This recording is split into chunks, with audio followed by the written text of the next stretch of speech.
اے معزز تھیوفیلس، میں ان واقعات کو تمہارے لیے ٹھیک ٹھیک اور ترتیب وار لکھتا ہوں جو ہمارے درمیان پیش آئی، تاکہ تمہیں ہر ایک بات سے متعلق معلوم ہو جائے۔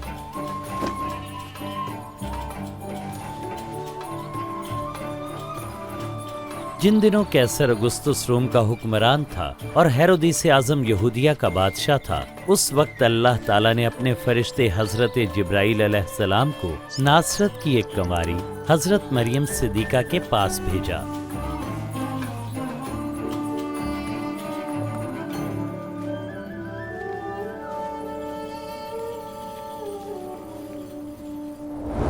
اے مریم، آپ خوف نہ کھائیں، اللہ تعالیٰ نے آپ کو چن لیا ہے۔ آپ امید سے ہوں گی اور بیٹے کو جنم دیں گی۔ آپ ان کا نام عیسیٰ المسیح رکھنا۔ یہ کیسے ہو سکتا ہے؟ میں تو کنواری ہوں۔ روح پاک آپ پر نازل ہوگا اور اسی سبب سے وہ ابن اللہ کہلائیں گے، اور ان کی سلطنت کی کوئی انتہا نہ ہوگی۔ حضرت مریم اپنی رشتہ دار حضرت الشبہ سے ملنے گئیں، جو ضعیف اور بانج تھیں، لیکن اللہ نے انہیں امید بخشی۔ الشبہ، مریم، میری بہن مریم، آپ تمام عورتوں میں مبارک ہیں، اور آپ سے ہونے والا بچہ بھی مبارک ہے۔ جو ہی آپ کی آواز میرے کانوں میں پڑی، میرے پیٹ میں بچہ خوشی سے اچھل پڑا۔ میری جان اللہ تعالیٰ کی حمد و ثنا کرتی ہے، اور میری روح میرے نجات دہندہ رب کریم سے خوش ہے۔ اب سے لے کر آنے والی تمام پشتوں کے لوگ مجھے مبارک کہیں گے۔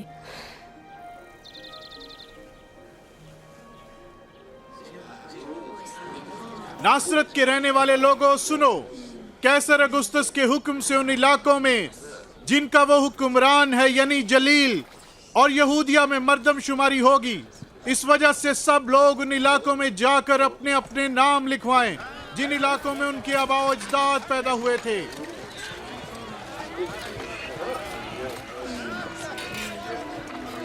لہٰذا حضرت یوسف اپنی منگیتر حضرت مریم صدیقہ کے ساتھ یہودیہ کے گاؤں بیت الحم میں اپنے نام درج کروانے گئے، لیکن بیت الحم میں انہیں ٹھہرنے کے لیے کوئی جگہ نہ ملی، اور اگر ملی تو وہ جانوروں کے باندھنے کی جگہ تھی۔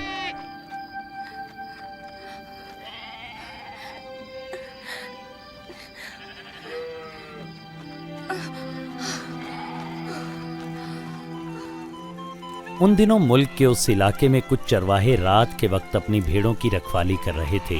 اچانک اللہ تعالیٰ کے ایک فرشتے کا ان پر ظہور ہوا، اور اللہ تعالیٰ کا نور ان کے چوگرد چمکا۔ آج حضرت داؤد علیہ السلام کے شہر بیت لحم میں تمہارے لیے ایک نجات دہندہ کی ولادت ہوئی ہے، جو حضرت عیسیٰ المسیح ہے۔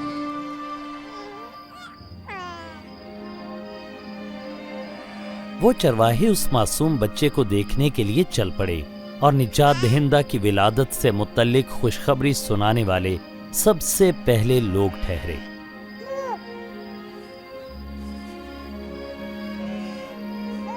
ایک ہفتے بعد آپ کے ختنے کا وقت آیا تو آپ کا نام عیسیٰ رکھا گیا۔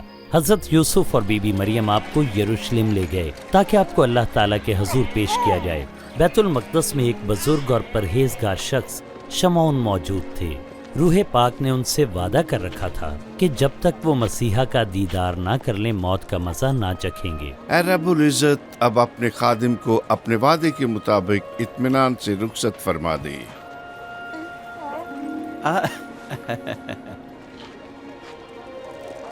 کیونکہ میری آنکھوں نے تیری نجات کو دیکھ لیا ہے۔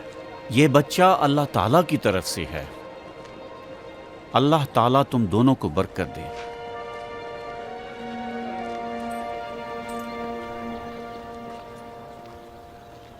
انہوں نے شریعت موسوی کے مطابق تمام فرائض ادا کیے۔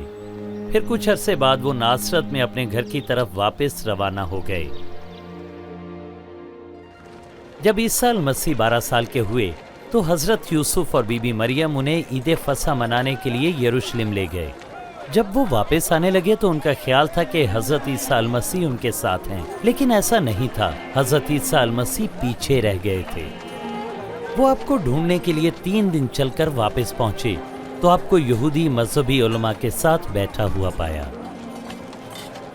یہ بچہ ہے کون جو ایسے سوال کر رہا ہے؟ ہمارا ہے، یہ یہاں رہ گیا تھا، اسے معاف فرمائیے۔ جن لوگوں نے حضرت المسیح کی باتیں سنی وہ حیران تھے۔ بیٹا، آپ نے ہمارے ساتھ ایسا کیوں کیا؟ ہم پریشان ہو کر آپ کو ڈھونڈتے پھر رہے تھے۔ کیوں ڈھونڈ رہے تھے؟ آپ کو پتہ نہیں کہ میرا اپنے آسمانی باپ کے گھر میں ہونا ضروری تھا؟ اور حضرت المسیح ان کے ساتھ ناصرت آئے۔ آپ قدوقامت اور حکمت میں بڑھنے کے ساتھ ساتھ اللہ اور انسان دونوں کی نظر میں مقبول ہوتے چلے گئے۔ یہ فلم عیسیٰ المسیح کی زندگی کی سچی کہانی ہے۔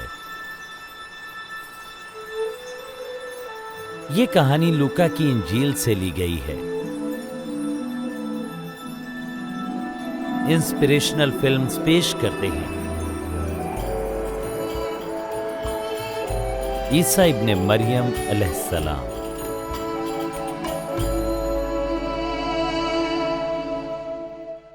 تبریوس قیصر کی حکومت کے 15ویں سال، جب پینتوس پلاطوس یہودیہ کا گورنر اور ہیرودیس جلیل کا حاکم تھا، حنا اور قیافہ اہل یہود کے سب سے بڑے امام تھے۔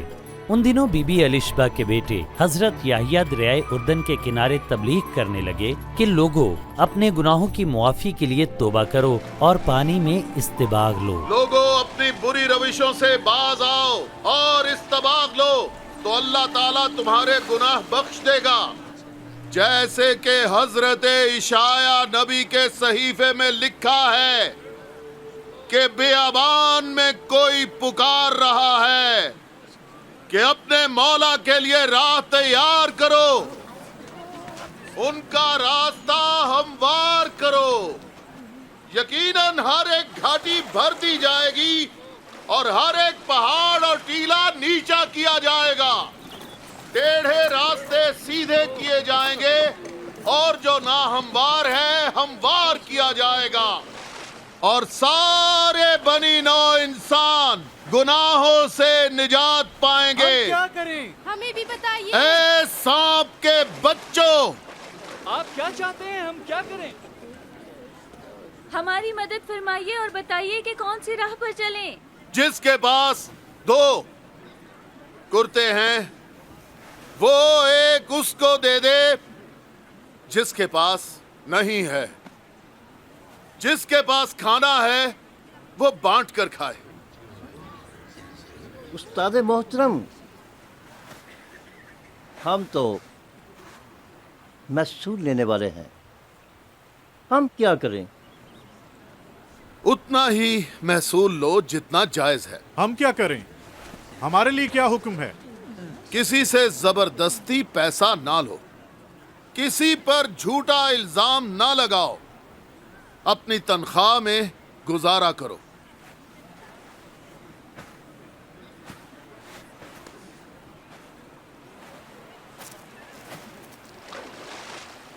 ہمیں بتائیے، کیا آپ المسیح ہیں؟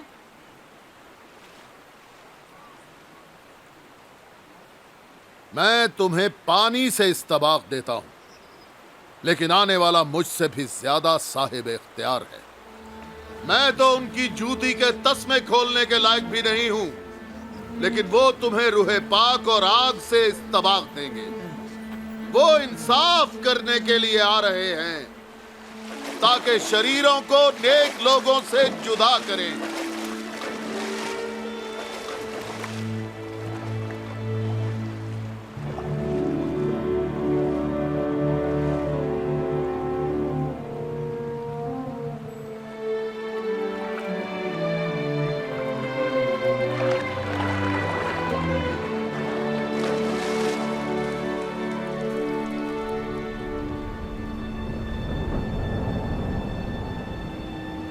اور روح پاک کبوتر کی صورت میں حضرت عیسیٰ المسیح پر آن ٹھہرا۔